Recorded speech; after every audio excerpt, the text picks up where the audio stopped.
As a follow-up to Season 2 of Dragon's Rising, that I consider to be a good ending to a season. Season 3 had lots of things going for it. The return of the Forbidden Five and their plan, the continuation of Aaron's story and turn to evil, and along with fleshing out Roz a bit more, giving him and Aaron a potential good story. The hype was through the roof and seemed to be another good installment in the Ninjago franchise. But does Season 3 of Dragon's Rising actually deliver? And I would sadly say no to that. But don't get me wrong, it's definitely not a bad season, but definitely not very good.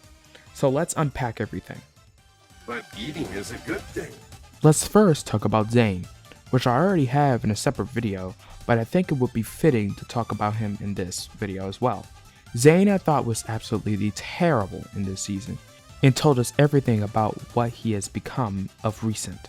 Lots of the scenes he was in and was actually doing something of use in was when Pixel was around.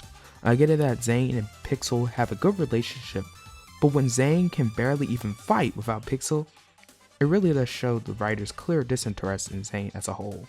And is only reinforced when part 2 opens up with Zane and Pixel being booted out, so that's something. But this is not all I have a problem with when it comes to this season. You lie. You've been chained down here for millennia, helpless. As I said in the beginning, the Forbidden Five looked like they would be very interesting to learn more about.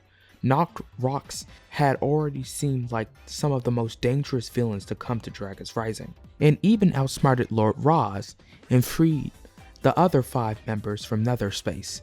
But seeing that this might sadly be the end of their story, let's talk about it.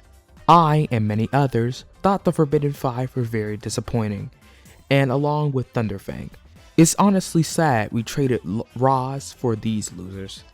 And I honestly thought Roz should have gotten control of Noct again at the end of Season 2 if this is what the 5 story was going to be.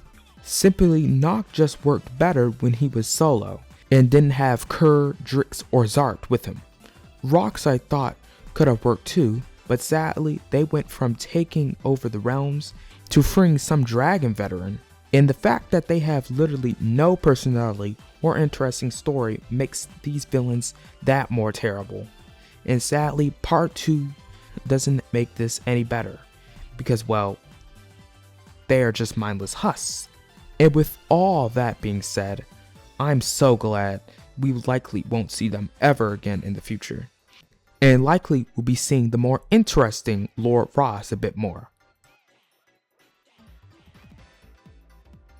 I do think this season fails in many ways, but I think this season really did good with the world. Nothing retconned, and the additions to the world are pretty good, starting with the Land of Lee. The Land of Lee was pretty cool and had a very nice atmosphere.